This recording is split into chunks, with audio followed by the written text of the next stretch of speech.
So, I'm extremely tired, and this is just going to be another rant. But let's talk about Project 2025.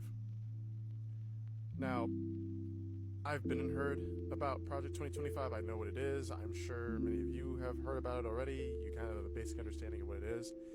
John Oliver video dropped, watched it, was impressed but also terrified, which is usually what happens when I watch a John Oliver video. His team does an amazing job, but it's also depressing. I just gotta take a break, and sometimes I just can't deal with it. Haha, dealing with mortality and anti-blackness and the state of the country. Yay, great, right?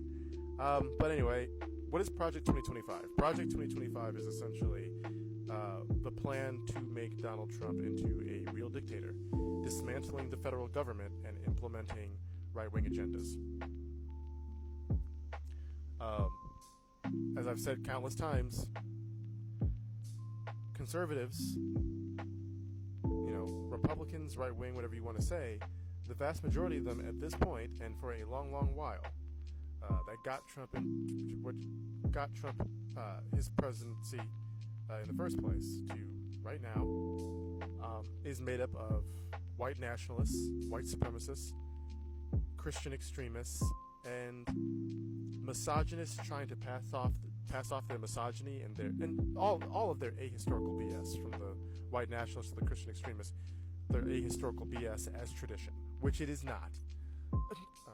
Ancient Nubians, ancient Egyptians, Native American women like the Navajo, women of color owned property, owned land, could be priestesses, worked in and outside of the home, sometimes owned the home, sometimes up there with their husband.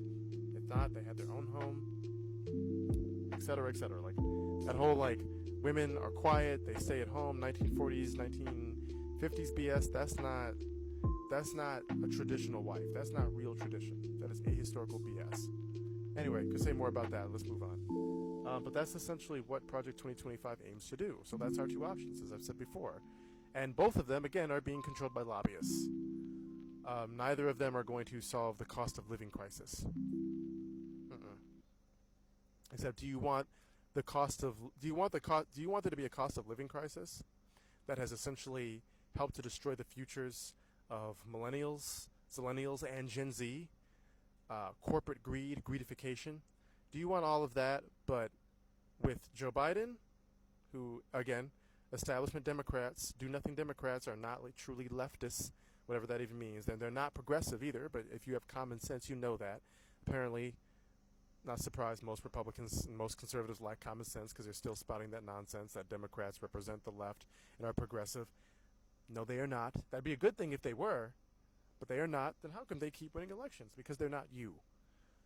Or do you want all of these issues with the cost of living and greedification and corporate greed and late-stage capitalism? Do you want all of that with Trump as a dictator, with what is happening with Roe v. versus Wade being demolished and DEI being demolished and affirmative action being demolished? Do you want all of that times 1,000?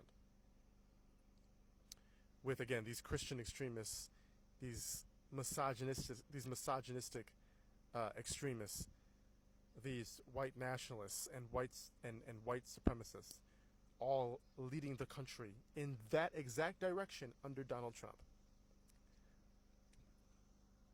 Those are your two options. What is it? There's so much more I could say, but I'm just tired. European countries, a lot of them, have either most of this stuff or all of this. They have universal health care. They have federally mandated paid PTO, paid time off, at least 30 days or more, guaranteed to all the people that work in those nations, that are citizens of those nations, that they have those. That they have 30 days. Some 35, some European nations 35 plus days of federally mandated PTO, no matter what job you work. If you are a citizen, if you work in that country, that is what is forced of those companies who make billions to give their workers. Federally mandated paid parental leave for mothers and fathers. Some nations up to 52 weeks.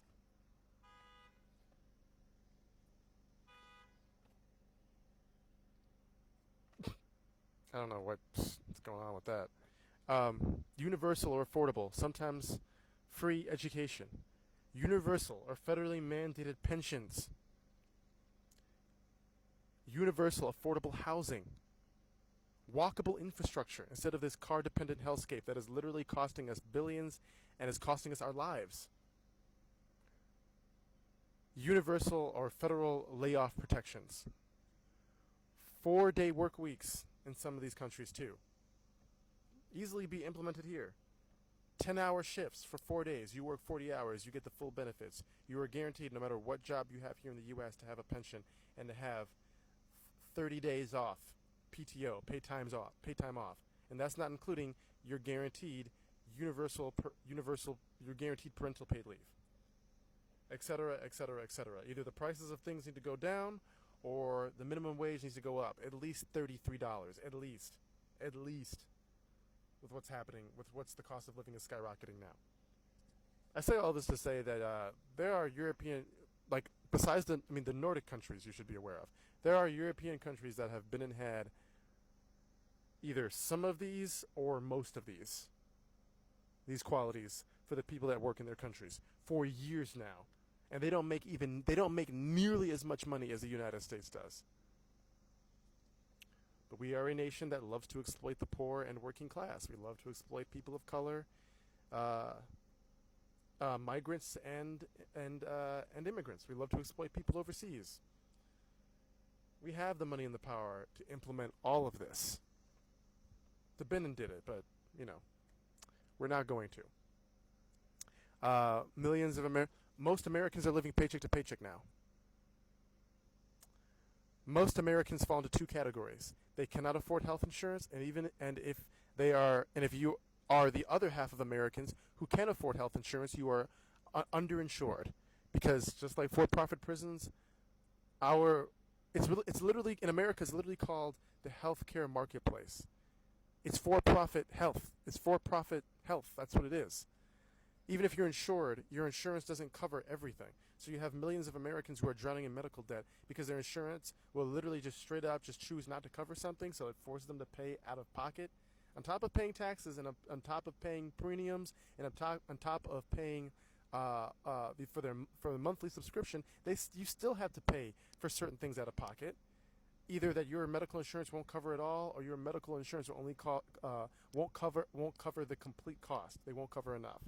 So you have millions of Americans just drowning under medical debt again, and those aren't even the Americans who can't afford our crappy medical insurance to begin with. The biggest form of theft in America is wage theft. We lose $50 billion a year. That I'm talking about ordinary workers. I'm not talking about like these six figures and these big wigs and blue collars. Poor Americans, poor class Americans, the working class Americans, we're losing like $50 billion a year due to corporate greed. I'm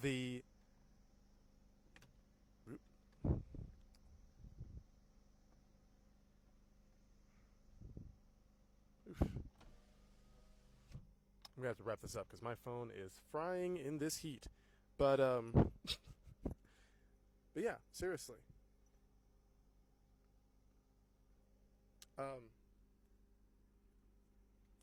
Are Republicans, is Donald Trump, is he gonna tackle late stage capitalism? I don't think so. Are we gonna get the benefits that other first world nations have had for decades, like so many European countries? Are we gonna get that? Are we gonna get any of that stuff? We're gonna get universal health care, federally mandated PTO, 30 days. Are we going to get federally mandated paid parental leave, 52 weeks for moms and dads? Are we going to get affordable housing? Are we going to tackle, et cetera, et cetera? Are we going to get any of that? Are we going to get student debt forgiven? We forgive the wealthy. We've bailed out the wealthy. We've bailed out banks and Wall Street. We've bailed out those that control the housing market. We've bailed out the rich and the wealthy. But poor and working class people who graduated, who earned their degrees, and who worked while in college to help to try to pay off some of their debt. But we're still punishing them like they're lazy when they were everything but that. They had no choice but to take out those loans, or else they wouldn't be able to go to the college and study what they wanted to study. Of course not. And again, people that voted for Biden knew that Biden wasn't going to take care of any of that stuff, but they voted for Biden simply because he wasn't Trump. And just all of this, and again, I feel so bad for millennials, zillennials, and Gen Z, because we literally have been screwed. The whole idea that we don't want to work, that's old hat. That's not true. Of course we want to work. We just don't want to work for we just don't want to work for nothing. For the first time in American history, again, I'm kind of skipping over a lot of stuff. Like, you got to put like race into account and gender. But the younger generations, we were poorer than our parents. People in America aren't having kids. Yeah, no shit, we're not. I mean, some of us are on an individual level, but statistically as a whole, like the younger generation, that includes my generation and Gen Z, the oldest Gen Zs are 27, are not having children like the older generation, because it's become too expensive to live.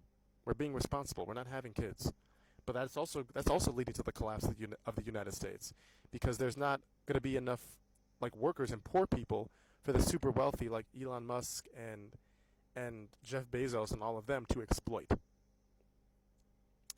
But it's again, I could keep talking, but I'm just so tired of this. And black women, African American women, are superheroes. They've been talking about this stuff for decades, long before even black men have been talking about this. Talking about all of this rising misogyny, this rising anti-blackness, this rising war on the poor and working class. Bringing awareness of how other first world countries completely demolish the United States in terms of how they treat their people. America is not the best.